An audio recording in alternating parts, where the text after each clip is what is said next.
সাধারণ গোসল করার পর নামাজ পড়ার জন্য আবার উজু করার প্রয়োজন আছে কিনা? অনেক লোক আছে দেখবেন গোসল করার পর আবার নতুন করে উজু করে, আছে না নাই?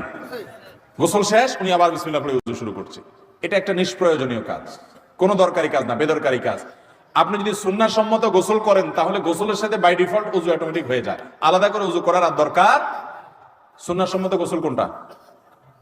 আপনি গোসলের জন্য যখন ওয়াশরুমে ঢুকলেন, প্রথম কাজ হবে শরীরে বা কাপড়ে কোনো জায়গায় নাপাক থাকলে সেই নাপাকটাকে ডলে আগে ধুয়ে ফেলা। ভালো করে ডলে পরিষ্কার করে ফেলছেন, আলহামদুলিল্লাহ, প্রথম কাজ শেষ। এরপর দ্বিতীয় কাজ কি?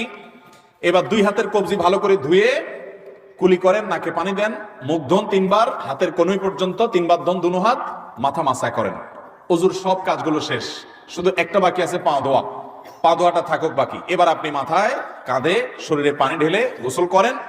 ওয়াশরুম থেকে বের হওয়ার সময় 2 পা একেবারে ইয়া পর্যন্ত, টাকনু পর্যন্ত ধুয়ে এরপর আপনি বের হয়ে চলুন।